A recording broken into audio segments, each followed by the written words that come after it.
We are here with another Brit Wres special. Technically, it's another Welsh Wrestling special. Joining us as our special guest this week is one half of the tag team of the Greedy Souls. He is a RevPro UK Contender graduate. He has competed for the likes of TNT Extreme, Progress, ICW, and about every promotion in Wales. He is the head coach, owner of New Wave Wrestling Academy. He is the workhorse. Brendan White, welcome to the show. Thank you for having me, man. I appreciate it. Thank you. No problem. We are TNT, the Great British Wrestling podcast for Great British Wrestling, as featured on bodyslam.net and the Jonas Podcasting Network. I am your host, the Great British Daku, Mr. Andrew Moore and D2 Most, and joined as always by Big Daddy Dan, Mr. Daniel Allen, just Dan for short. How are we doing? Very good. Very happy to have Brendan on, and he is a significantly bigger man than me. No, you said that. I remember seeing you guys at a show back in like Huntingdon, and I was like, "What shirts you got?" And I remember then, because when I got told about this, I was like, "Oh, okay, let's do it." And I remember the shirts then, so I was like, "Oh, good fans. I appreciate it." Oh, well remembered. Thank you, Brandon. It's always worth it. And yeah. here, of course, you're Brandon with your New Wave Wrestling Academy. You've got your show coming up September the 11th, first ever show for New Wave. We'll sort of like get onto that in just a little while. But while we're here, it's Welsh Wrestling. It's Clash of the Castle very soon. It's that huge weekend that's going to involve ICW, Progress, TNT Extreme. How big is this for Wales? It's massive. It's for me. It's just I think people will realise after this weekend how good the Welsh scene can be. I feel that there's so many great talents here. Obviously Harrison Bennett for just an example of someone straight off the bat who's criminally underrated. I don't like using that term much, but he's someone who deserves to be in all the major promotions. He's just one example of many I can name off the top of my head.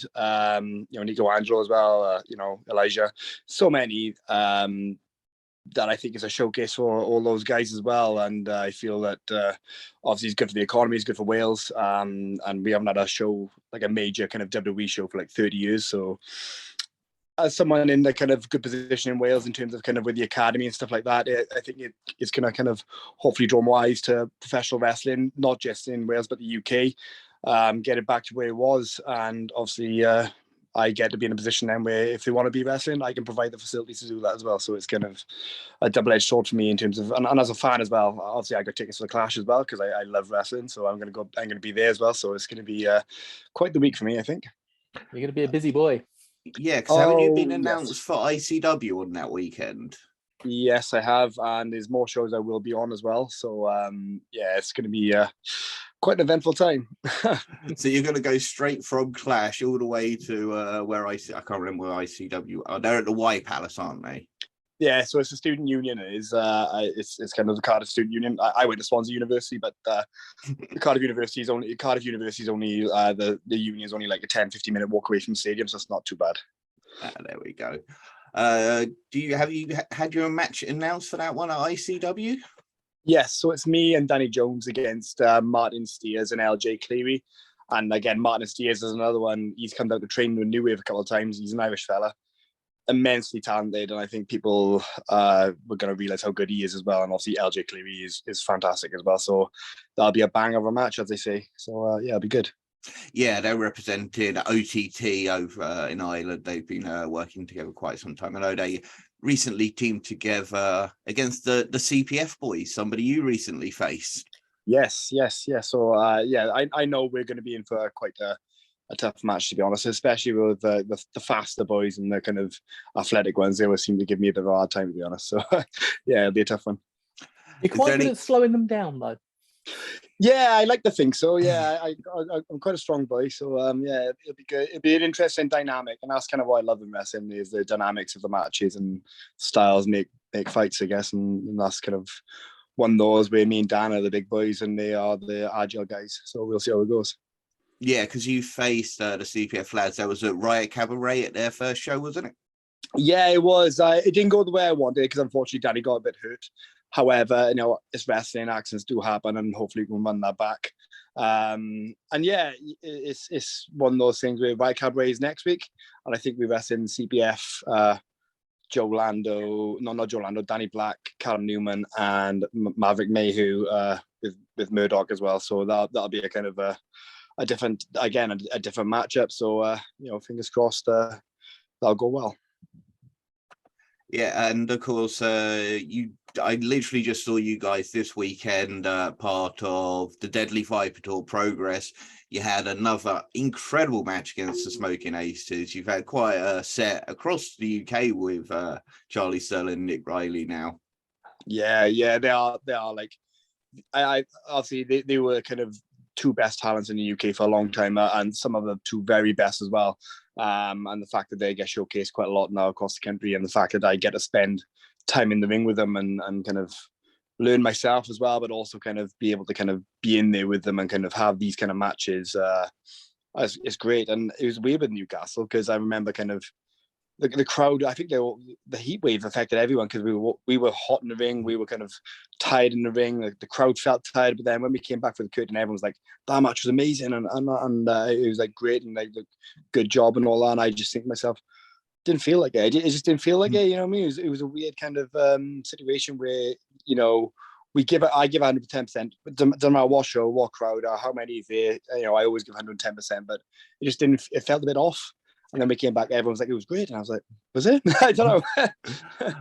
I was straight on Twitter. You can see it. I went, called you guys, and it was just, these guys are great British tag wrestling. It was such a great match. As you say, it was a bit hot. I think the second half, the crowd was a bit livelier because the sun had set and it cooled down just a little bit, but an incredible show. What's it like being part of the new Progress, if you like? Yeah, it's fantastic, and I always feel like my Progress debut was in the Peckham era, of course, and I felt like I say this. How do I say this in a better way? I felt like I was ready for Progress before the Peckham era, before the pandemic, and I could have done one or two things there, but I always kind of stuck with Rev Pro at that time because Rev Pro, the people give me the chance, and I was one of those wrestlers who felt ready for Progress when it happened, and you're never ready for kind of a big step up, or you're never ready for the bigger promotions until you do it. But I felt I was one of those people who put the years in at that point. I got the matches under my belt, and I felt that I was ready for it. So when it happened, it wasn't in the most ideal circumstances, and wrestling for the no fans is just not great. Is the you need the adrenaline, you need the crowd with you, and the crowds make matches and fans make wrestling ultimately. And I kind of I'll be honest, I didn't really watch much wrestling during the pandemic era. I just couldn't watch wrestling without a crowd. I just feel like it's that formula. It's the wrestlers, the fans, and the atmosphere that creates together. I think you can't do one without the other, in my opinion. I mean, it did happen and it did get done. I had to change my style up a bit. It had to be a bit more intense, a bit more fast paced. And you didn't have those highs and lows, but I was a learning experience, and I feel like, I never want to go for that experience again. But it made me better. It made me a better wrestler too, and I feel like, our debut match for Progress was an absolute banger. It's one of my favorite matches I've ever had. The tag tournament with obviously with the Aces again, and that was one of my favorite matches I've ever had, and I still watch it now because it's one of those moments where just no crowd, and we still made it happen. And if anybody watches wrestling and kind of appreciate kind of good tag wrestling, I think that's a good example of like wrestling in front of a crowd, in front of no crowd, just going at it and just kind of being non-stop for 10, 11 minutes, whatever it was. It was a real good match. I remember that one.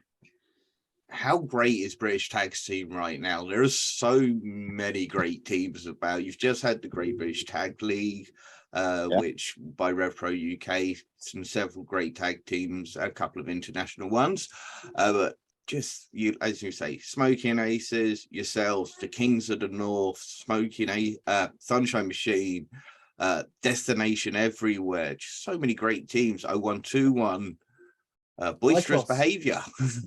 Yeah, there's dozens and dozens, and there's just a few listed off. There's teams out there and wrestlers out there that I don't know, and I know how good they are because.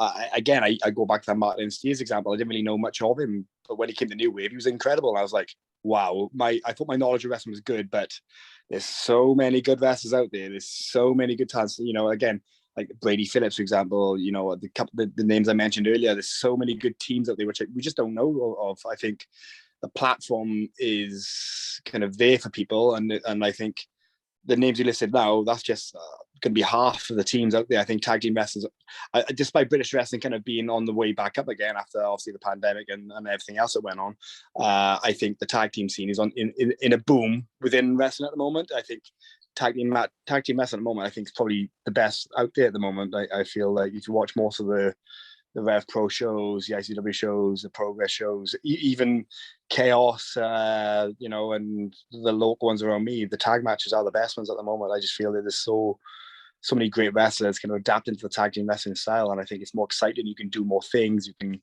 be more creative, and obviously the fans get behind it as well. So I think tag team wrestling's on the boom, and it's reflected in AEW and all that as well. You know, FTR kind of leading the rule of the roost at the moment, and just they got the trios thing coming out as well now. So yeah, it's just a style on the rise at the moment. So it's exciting for me as well, because obviously I'm in tag team, so it's good. It is great to see tag team wrestling going on. I love it. And one of the young tag teams that I've been really enjoying recently is the Dead Sad Boys. Oh yes, JJ and Billy Hayes. Yes. Oh, they in Chaos. The last show together, and they were incredible. And they both going to be on a New Wave show coming up as in singles matches. But the Dead Side Boys is someone, again, another team going to watch out for, because you know, they are two incredible wrestlers, great attitudes as well. They're going to be fantastic. So fingers crossed. And Welsh wrestling as a whole has been really on a boom. You're seeing some really great promotions coming out there. Creation Pro, Slam Masters Wrestling, New Wave like yourself. Just outside of Wales, you've got the Southwest scene in the UK, and just promoting so many great talents like Nico Angelo you just mentioned. Yeah, this goes on, and I think since I took over New Wave, I've kind of made a point to go out to all these kind of smaller, really kind of local promotions and stuff as well, just to see what's out there. Because I can't say I want to help the Welsh scene without being there to see it for myself. I go back to my point of, like, I go to these local promotions and I do see a lot of bad and untrained wrestlers, but there's one or two gems there as well. And I'm thinking to myself, when I took over Dragon Pro and I rebranded it, I wanted to kind of make wrestling good again, and not saying wrestling was bad in Wales. There are kind of, like I said, Slam Masters is decent at the moment.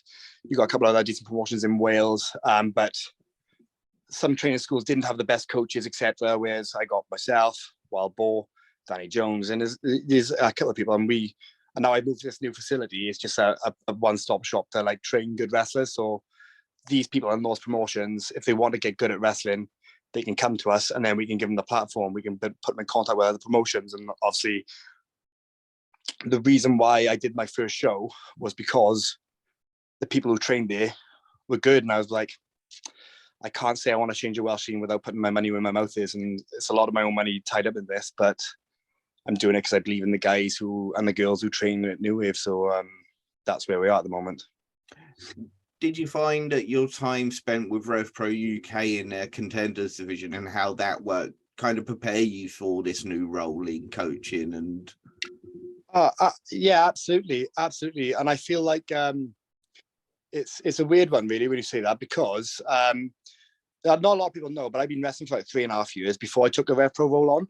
Yeah, and it's one of those things where I feel like I wrestled Pete Dunne and stuff before I ever went to Rev Pro, and when I kind of got the Contenders division, I was in a place where I think people in my position back then, some wrestlers, I'll never name names, but like, I don't think they would have took that spot. But for me, I was like, you know what, I'll strip away everything I ever had about me and just be a wrestler and just wrestle on shows and organically build a relationship with fans in the kind of London area, because not a lot of people knew me. And in my head, I was thinking to myself, if I keep wrestling regularly against better people regularly, because, you know, that's saying, if a green wrestler wrestles a green wrestler, still a green wrestler. Whereas me, I was in the ring with Zack Sabre Jr., Rampage Brown, Gabriel Kidd, all these guys, and I'm just naming again names. But if you're in the ring constantly with better people constantly, you'll just get better. And I felt like I was willing to take one step back, 2 steps forward, because I feel like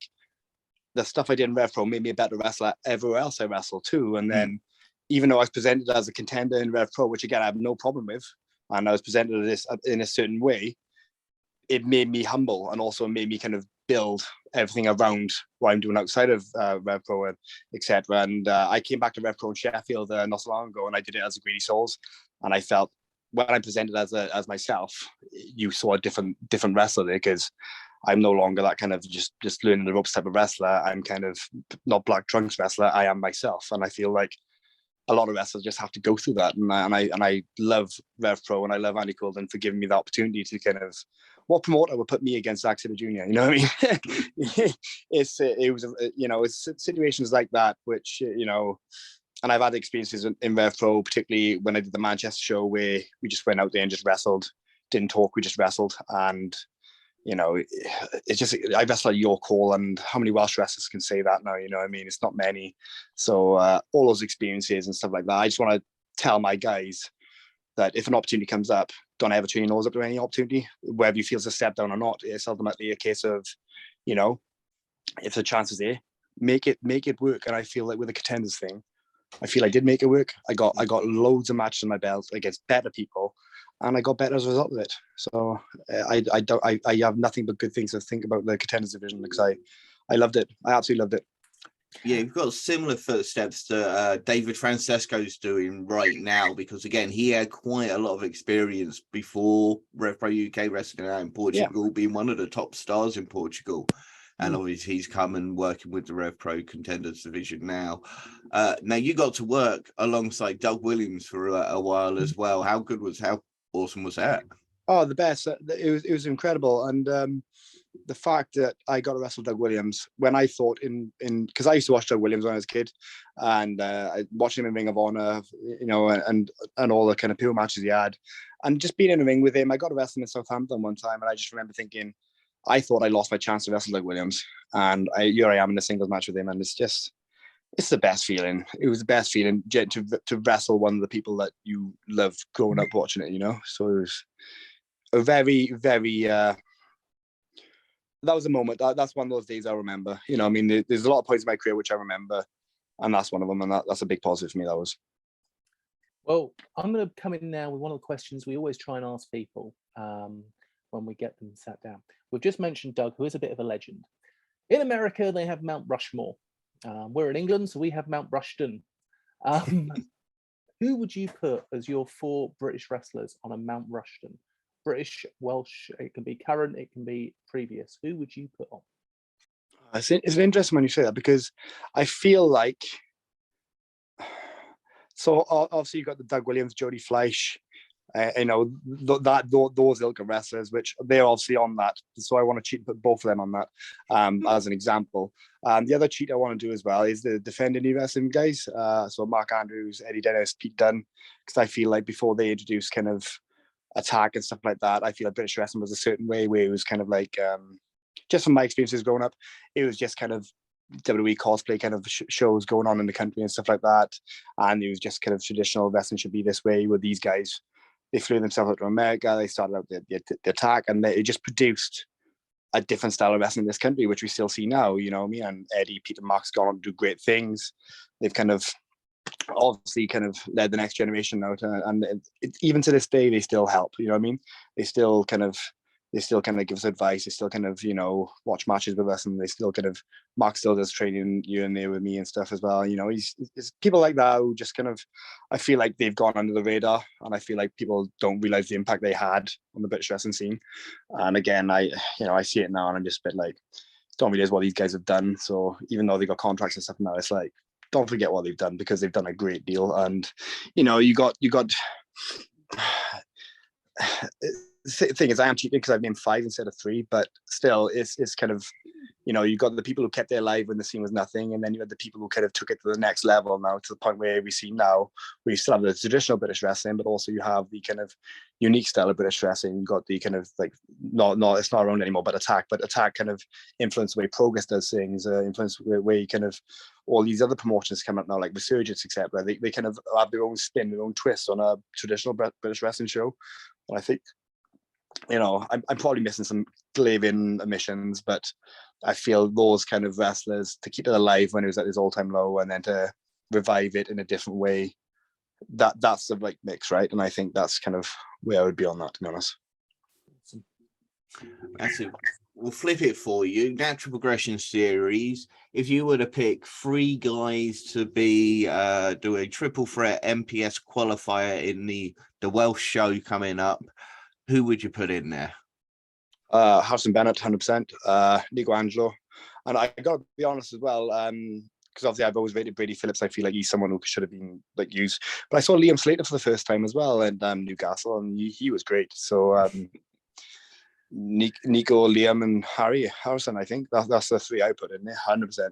Because I think sometimes these promotions travel to Wales and stuff. They don't realise the talent on their doorstep, and it's just I might sound a little bit biased here, but people like Nico and Harrison Bennett, they need to be kind of they're major guys, they're major mainstay guys, and you can put them on any show in the country and bottom of the card, start the card, main event, doesn't matter. They're just superb wrestlers, and I feel sometimes I'm taking their spot, but you know what I mean, because I think they're way better than me. But it's just a case of, you know, right place, right time, and for me, the right place was kind of because I was kind of driving everyone to shows, etc., and I was always around it. So the right place, right time, I managed to get my spot. And I think wrestling comes in cycles as well, where sometimes you'll have a good cycle where you do a lot in a short period of time, and other times you don't have a good cycle where your bookings don't pick up. You're not kind of talked about on Twitter or anything like that, and then you kind of let it get you there, and you think, what have I got to do to turn it around? And I think the difference between kind of keeping yourself on a good cycle as opposed to a bad cycle, because it happens to everyone no matter how much effort you put in, is just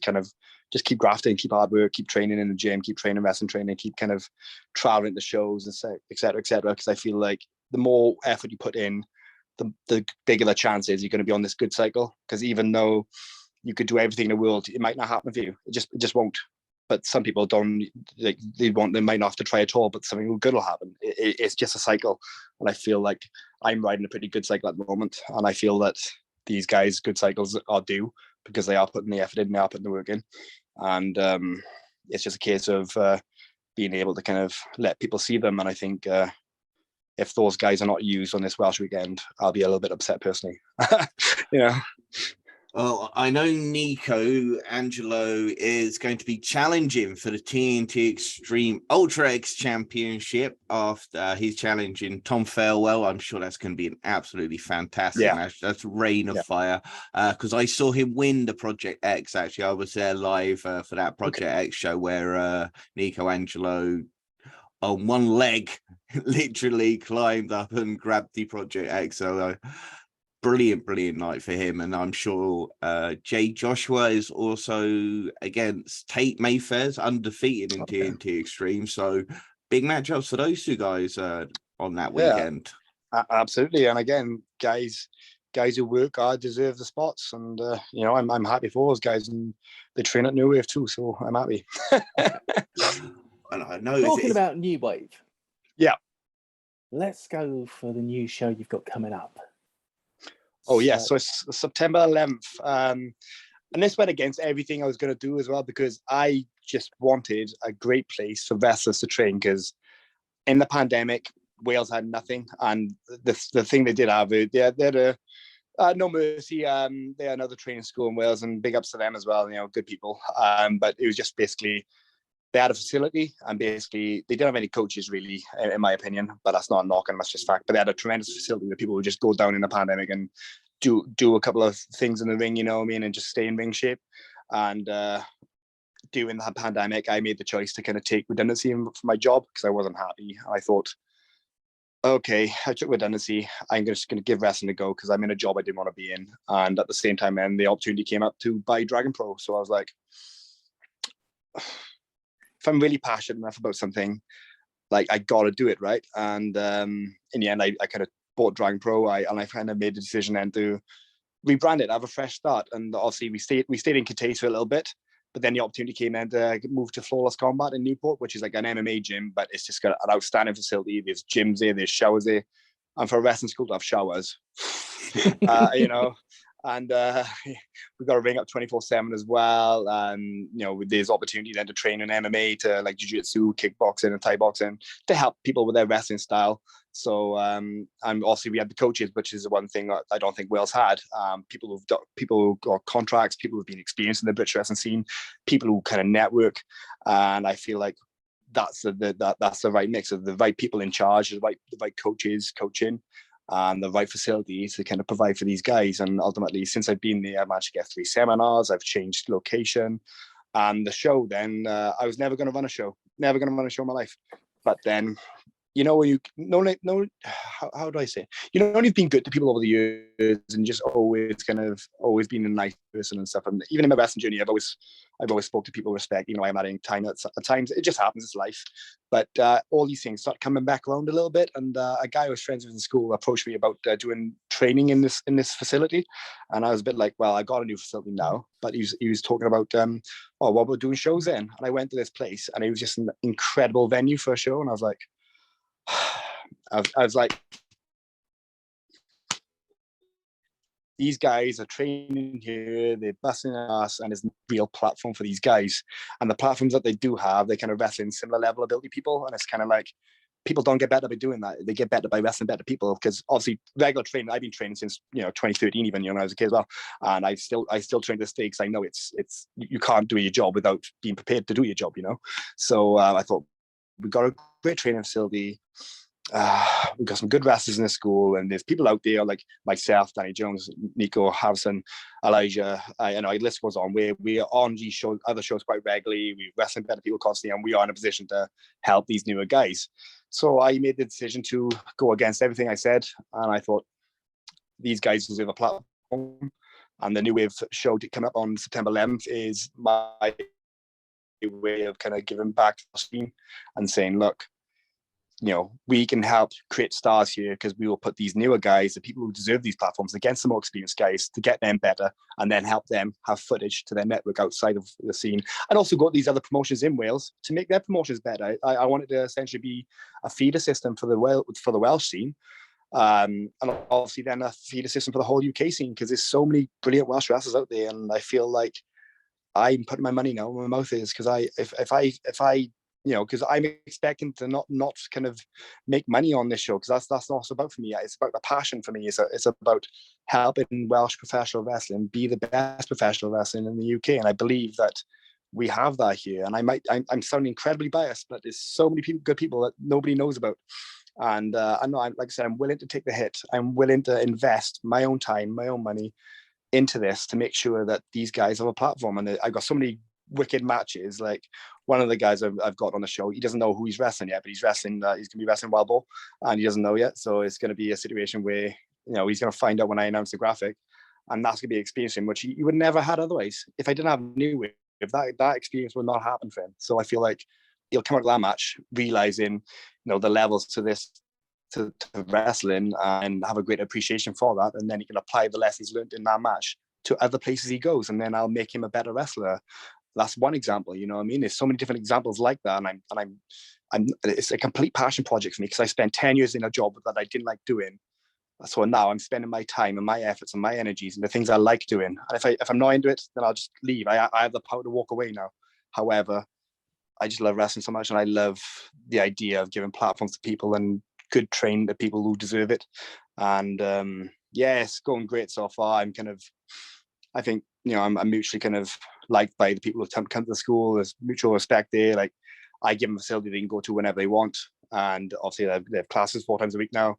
I'm going to try and run women's classes at some point as well, and it's just a safe, clean place to train, and you can have a shower afterwards, which in British wrestling, showers in training schools is such a big thing. So it's it's just one of those things where I'm just proud of what we're doing at New Wave, and it's not just me, it's a team effort, because without good people around me, it's not going to work. But I'm surrounded by so many great people, and so many people have helped me over the years, that I'm just a figurehead, but really behind the scenes there's so many other people doing the work, and I'm doing a lot of it, don't get me wrong, but these guys are the ones putting the work in. People like Kurt Atlas, another trainee of mine, James Ellis, another trainee of mine, and they're just two of many. We've got this guy Chris Bronson, again in the Southwest scene, absolute machine, and I can't believe he's out there more. He's another great wrestler. He's like, we got a Brock Lesnar in our training school. He's a crazy freak athlete. Nobody knows about him yet, but they will, because I'll give him the platform. It's crazy. How far are we from a Welsh world champion then? That's the thing. Like, I think we got the guys now. I do think we got the guys now, but again, it's just, where's the platform for these guys? Where's the footage we can show the scene? Because I think it's different now as well, because you always get told when you get a message promoters and stuff like that.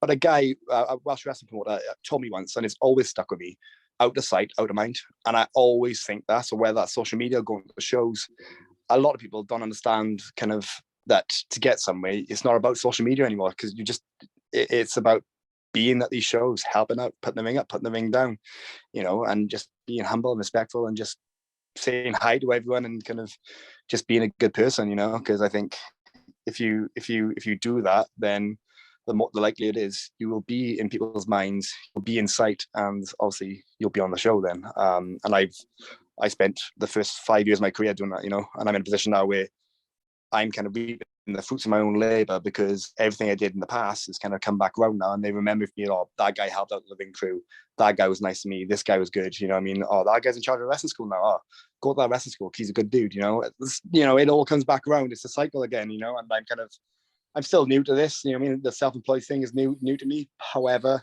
I'm doing my love now, and I feel that the platform I'm going to give people is going to be off the back of kind of hard work that everyone's doing. Like I said, it's a team effort. There's no I in team. It's a big team effort, and hopefully the first show will do well, and hopefully then we can run another show and produce more matches with the new guys against the experienced guys, and hopefully kind of go from there. How great is it for the scene to have guys like Wild Boar come back into shows? You've got Eddie Dennis returning to Progress. Mark Andrews is going to be at Slam Masters Wrestling in October. How important it is for those guys to come back and work with some of these younger guys? Oh, it's huge. It's massive.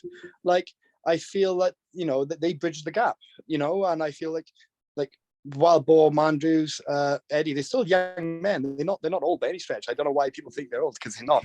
And Bo is like the best wrestler in the UK, or like top 5, and people like he trained me. You know what I mean? He had the biggest hand in training me, and it's not just training me kind of in the ring, but how do I deal with people outside the ring as well? How I kind of, there's an etiquette, you know what I mean? It's like a job, innit? You go to your job, you treat people with respect, they treat you with respect back.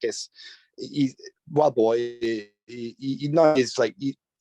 thing is that it's weird saying this, but because he's been my friend for 20 years in school, so I was in school with him as well. So me, Bo, and Flash were in the same school together, and we've been friends as teenagers too.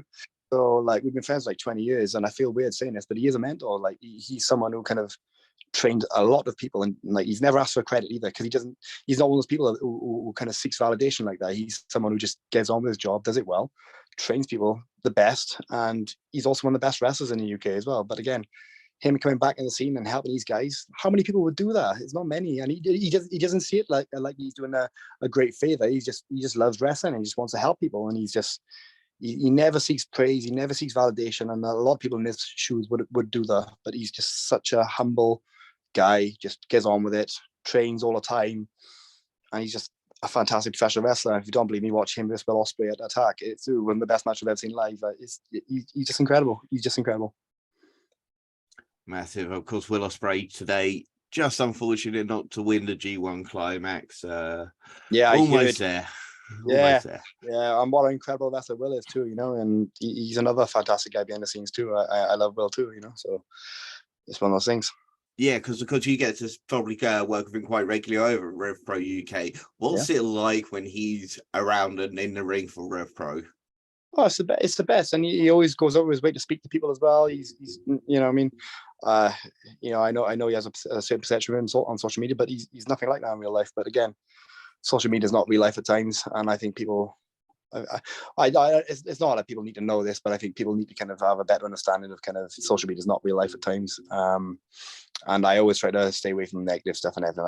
However, in person, you see me in person, I'll speak to you the exact same way you speak to me now, and it's just completely, fine. There's no, and Will's like that as well. He's just a great guy, and if you ask him to watch a match, he'll probably watch a match too. And he's in the pandemic era, he watched me and Ken Halfpenny. You've given us some great advice, and he kind of really enjoyed those matches and stuff. And yeah, I got nothing but good things to say about Will. He's always been good to me, even when I knew him backyard wrestling and stuff. So I used to do that too. He's a great guy. I got nothing bad to say about him. I really enjoyed your series with Kenneth Halfpenny. I thought the two of you put on a great best of 5 series. Yeah. And hopefully look forward to seeing Halfpenny back in the ring soon. I know he's been out injured for a while, hasn't he? Yeah, he has, and he suffers a little bit of a confidence issue. I think, you know, again, it's a presentation of somebody. If you put him in black boots, black trunks, and to the fans, that's just a new wrestler. But again, he's been doing it for a while, and I feel like he's a very underrated talent too. Even I became good friends with all the contenders actually. Like so, Sean, JJ, and Ken. They're all talented wrestlers. You put them on any other show, they do a good job, you know. And I do hope Ken comes back because, like I said, that best of 5 series it is an interesting one as well because I've never been in a spot like that before where it was like you get booked for a match and then you go on do another show and you booked in another match. Where this one was like a spot. It was a story over 5 matches, and the first match we went on and just killed each other, and we were just a bit like, oh, we're feeling that, you know. But then it was like, actually, we've got another 4 of these matches, so we need to kind of like tell a story here. And I think that's where, again, a lot of wrestlers kind of knew in early doors. They think about the moves and they think about kind of the high spots, but they don't think about what wrestling is. And I sound like an old man when I say this, but it always is storytelling, man. I think if you put cool moves and high spots in a good context, you'll create a better match. And I think if you lose the context, it's just content, and content without context is just content. And I think that, yeah, I learned that way. I think that was like, because I started getting pretty useful at wrestling. Because I had some good matches in 2019. I had like Mike Loku, I had Dunkzilla, I had the Dome match. It was me and Bo against Flash and Mandrews. I was on a real hot streak of good matches, and then I did Gabe Kidd at Yoko, which was probably my favorite single match I've ever had. I had Zack Sabre Jr. I had a good run of like really good matches. I thought I was starting to get it, and then in the pandemic, and I had that kind of best of 5, and I think that was the one match and the one kind of booking I had, which made me kind of think actually is about story too. And I kind of when I added that to myself, when I add story to matches now, and I also, do you know the one thing as well? I forgot I was a big guy until about a year ago. I didn't realize how big I was.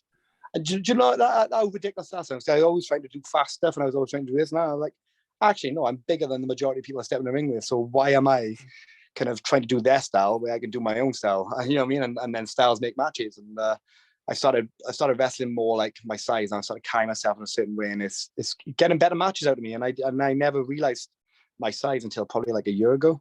As mad as that sounds. I described you as a technical brute. You're somebody who's got some great background in actual technical and traditional British wrestling, but then you've got those clubbing clotheslines and those huge forearms. Yeah, for sure. And again, I tell you a match that actually one of my favorite matches I've ever had. Actually, it was against this was last year as well, and I was confused by the booking in this match. I didn't understand why I was doing this match. And I was a bit like, oh, why? But it was Laura Di Matteo. I wrestled her to defend, and it was one of my favorite matches I've ever had. And I kind of realized then, if I wrestle this style with men or women, it doesn't matter. Then I can have a great match. And like that match with Laura, it was one of my favorite matches I've ever had. One of my favorite matches I've ever had. So I go forward now. From that match onwards, I think I wrestle the way I should wrestle and the way I like to wrestle, because I have better reactions when I do a big move, or I do, you know, like for example, if I ever do the moonsault, for example, now I'll put it in the right context. Now I won't do it every match, but when I do it, it'll mean more. And when I do something else, it'll mean more. And yeah, like I said, I'm still a young man myself, but at the same time, I wanted to be able to wrestle for, you know, until I'm like 50. You know what I mean? So I want another 20 years doing this. So You're not rushing for that Atlas belt. Well, that's the thing as well. I kind of like what I'm doing at the moment. You know, I've wrestled the Jiggers once before. I'll definitely wrestle them again. But again, at the moment, people who like what they do it better, right? And I feel like I just loving what I'm doing at the moment, and I feel like I'm doing different things. I'm wrestling regularly. I'm tagging with my best mates. I'm having fun doing that. I'm having fun, you know, in Wales, for example. I'm having fun in Evolution Wrestling. I'm having fun in Chaos as the All Wales champion. I'm doing loads of cool stuff at the moment, and I feel like that Atlas belt will still be there. And you know, it'll happen one day, because I'll think more about singles career one day. But until that point, I feel like enjoy the journey, worry about the destination later. That's the way I live my life. I'm pretty sure we'll see the ICW tag belts, the Progress tag belts, and the RevPro UK tag belts around yours and Danny's waist at some point within the next couple of years. You've certainly been making your way through a lot of the best tag teams, and Would you be interested in, say, the World Tag Team Festival over in Germany at some point? 1000%. Now I'm a full-time wrestler. And I have more free time in my hands now to train harder, I get fitter, and also travel. And Europe is a big one for me.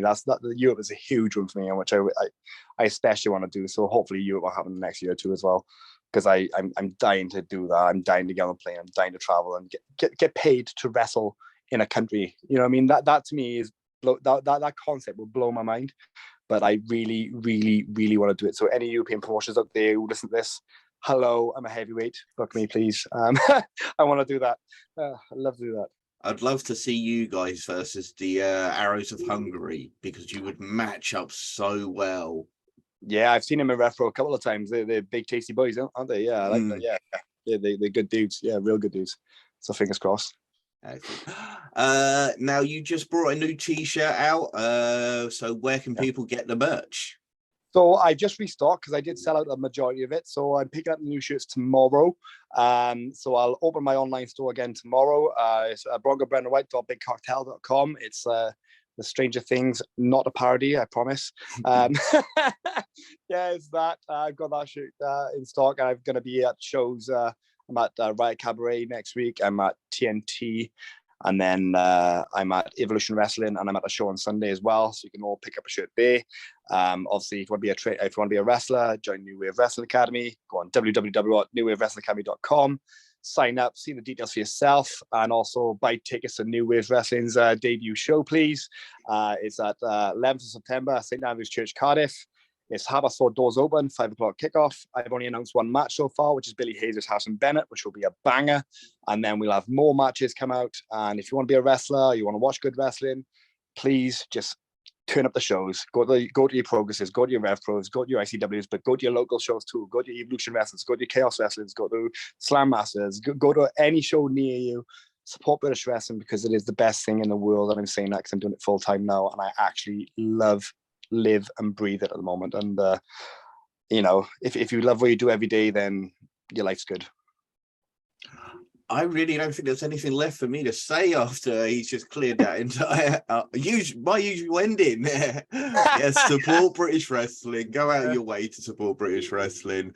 Go support New Wave Wrestling Academy. Go support Welsh Wrestling, British Wrestling, Irish Wrestling, Scottish, European. It all. Just enjoy wrestling as well. And remember, don't feed the trolls. Yeah, exactly. Do what you love. Do what you love. And if you do what you love, you will find life worth living. It's just so much better.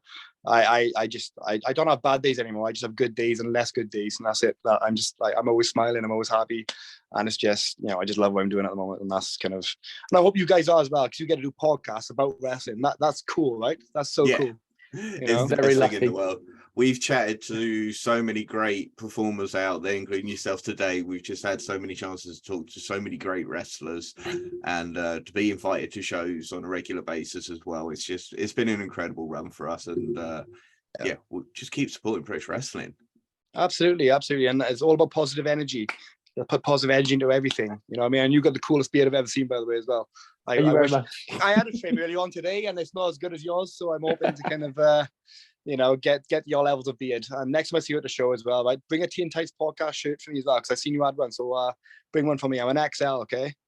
Right, we'll get that sorted. I think if you can't hear, my dogs are telling me it's dinner time. Yeah, feed your dogs then, mate, and have a good day. And I'll speak to you guys soon at shows as well, okay? Indeed. Thank you very much. Take care, guys. Thank you very much.